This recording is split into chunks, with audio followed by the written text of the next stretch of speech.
నమస్తే పొలిటికల్ వ్యాస్కు స్వాగతం. మనతో పాటు భారతీయ జనతా పార్టీ ఎమ్మెల్యే పాయల్ శంకర్ ఉన్నారు. అసెంబ్లీ సమావేశాలపైన, గవర్నర్ స్పీచ్ పైన, మిగిలిన అంశాలపైన వారిని ఎట్లా ఉందనేటువంటి అంశంపై తెలుసుకునేటువంటి ప్రయత్నం చేద్దాం. సార్ నమస్తే అండి.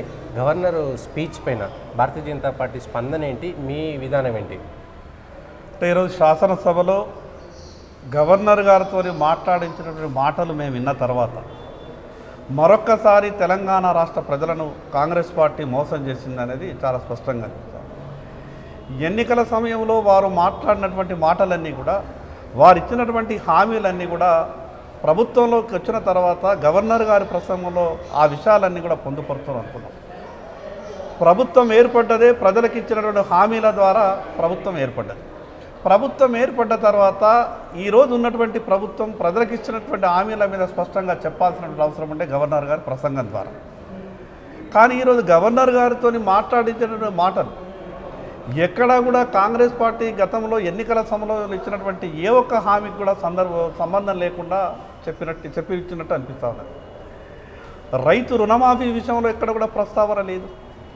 ఎన్నికల సమయంలో తెలంగాణ రాష్ట్రాన్ని 9.5 సంవత్సరాలుగా టీఆర్ఎస్ అనే పార్టీ రాబందుల్లాగా దోచుకున్నది.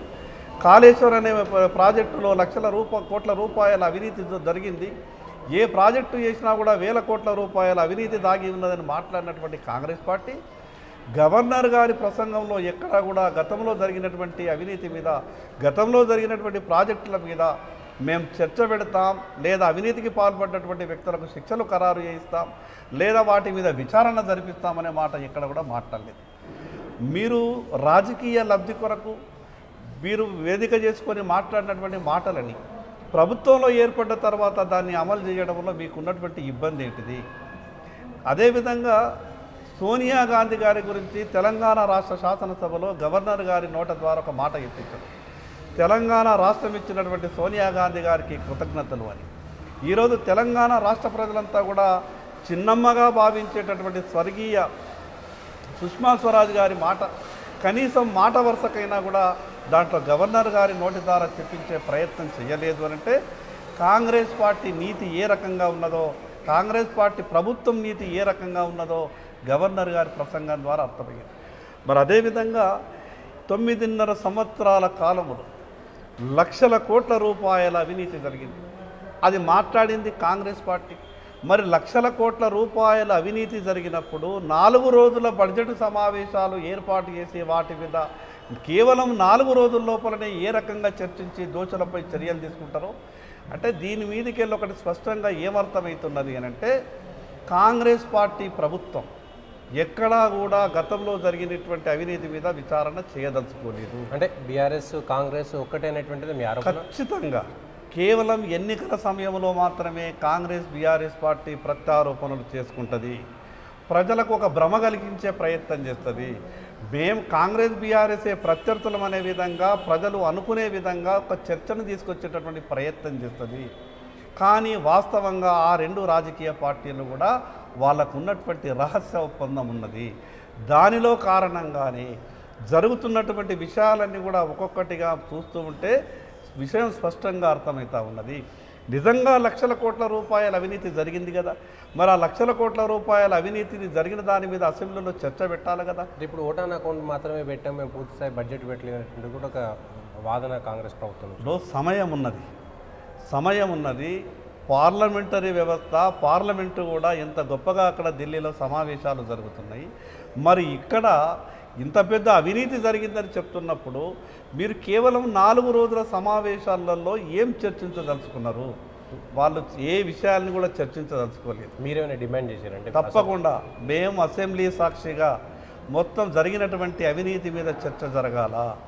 అదేవిధంగా గత ప్రభుత్వం చేసినటువంటి అవినీతి మీద చర్చనే కాదు, ఈ ప్రభుత్వం కొత్తగా ఏర్పడినటువంటి ప్రభుత్వం ప్రజలకు ఇచ్చినటువంటి హామీల మీద స్పష్టంగా జవాబు చెప్పాలా. రాష్ట్ర ఆర్థిక పరిస్థితి మీద కూడా చర్చ జరగాల. ఈ రాష్ట్ర ఆర్థిక పరిస్థితి దివాలా తీయడానికి ఎవరు కారకులు అనే విషయం మీద కూడా చర్చ జరగాల. ఏ తెలంగాణ రాష్ట్రం వస్తే మా జీవితాలు బాగుపడతాయని ఆలోచించినటువంటి ప్రజలకు ఈరోజు ప్రభుత్వ ఉద్యోగులు ప్రతి నెల 1వ తారీఖు నాడు జీతం వచ్చేదాలు మా జన్మ ధన్యమైంది అనేటటువంటి పరిస్థితి ఎందుకు వచ్చింది? ఈ పరిస్థితులకు కారకులు ఎవరు? ఈ విషయాలన్నీ మీద కూడా రాష్ట్ర ప్రజలంతా కూడా చూడాలా. ఇప్పుడున్నటువంటి 4 రోజుల చర్చల్లో ఇవన్నీ మాట్లాడేటువంటి అవకాశం ఎక్కడ సాధ్యమవుతుంది? రాష్ట్ర ప్రజలు రాష్ట్ర అసెంబ్లీలో జరిగేటువంటి ప్రతి విషయాన్ని వాళ్ళు పూర్తిగా చర్చలన్నీ కూడా వినాలా.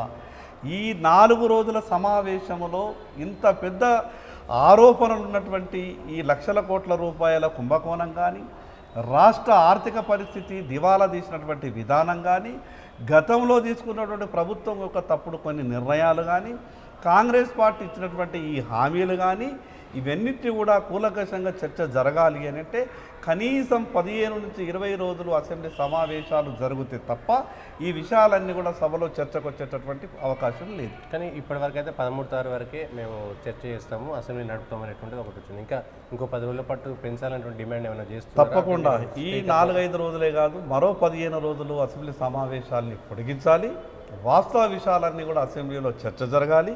దాని తర్వాతనే రాష్ట్ర ప్రజలకు ఒక నమ్మకం అనేది ప్రభుత్వం మీద ఏర్పడుతుంది. ఓకే, థ్యాంక్ యూ శంకర్ గారు. ఇది తెలంగాణ అసెంబ్లీ సమావేశాల్లో కేవలం కాంగ్రెస్ అదేవిధంగా బీఆర్ఎస్కి సంబంధించినటువంటి అవినీతిని కప్పుపుచ్చేందుకు ఆ 2 పార్టీలు ఒకతాటిపై నడుస్తున్నాయి. ప్రజల చర్చలకు పూర్తి స్థాయిగా సమస్యలు చర్చకు రావాలంటే అసెంబ్లీని పొడిగించాలనేటువంటిది బీజేపీ డిమాండ్ అని శంకర్ చెప్తున్నారు.